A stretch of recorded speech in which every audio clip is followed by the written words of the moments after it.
Ana sen de iyi bilirsin ki her iki obayı birbirine bağlayan rahmetli dayımdı. Ve artık o yok. Muhtemeldir ki Tuğtekin Bey seçilecek. Önünde sonunda da Selcan'ın söylediklerini duyacak. Dahası Doğan bu gece Banuççe'yi kaçırdığında neler olacağını tahmin edersin. Mührü Gümüştekin'in çaldığını ispatlasak da, dayımın katilleri cezasını bulsalar da, şunu artık anladım ana. Kayının ulu çınarının köklerini salacağı topraklar buralar değildir. Bunu iyice bilirim. Dodurgalı kardeşlerimizle zoraki misafirliğimiz bitti. Bahar geliyor ana. Kaybedecek vakit yoktur. Bütün olanlardan sonra size hak veririm.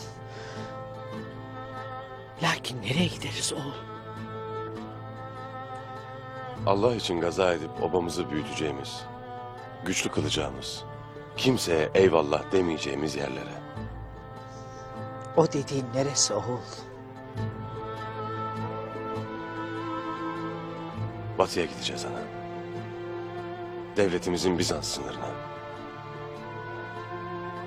Peki Gündoğdu abiniz ne der bu işe?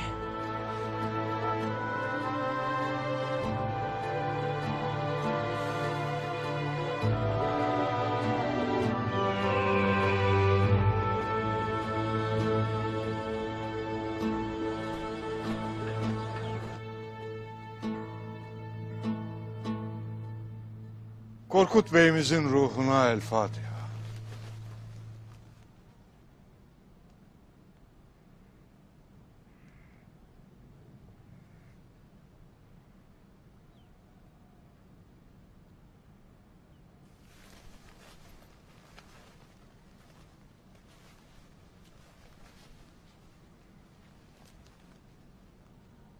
Bismillahirrahmanirrahim. Ol deyince olduran, gönülleri iman ile dolduran Yüce Allah'ın 99 adıyla.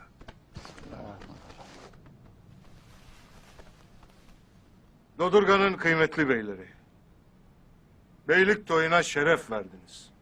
Huzurlarınızda Korkut Bey'imize Yüce Allah'tan rahmet dilerim. Allah onu cennetiyle ödüllendirsin. Amin. Amin.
Doğan.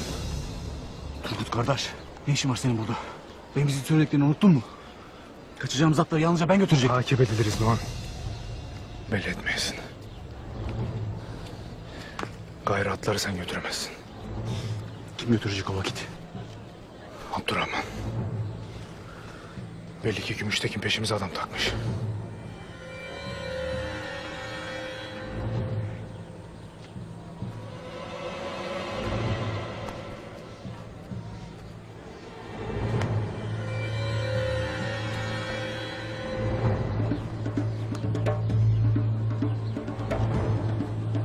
Gece ne yapacağım ben? Nasıl atlatacağım bunları? Hadi atlattım diyelim, daha da şüphelenmeyecekler mi?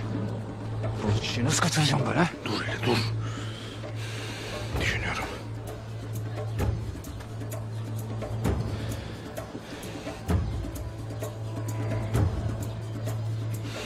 Hamsi'yle gece birbirimize gireceğiz.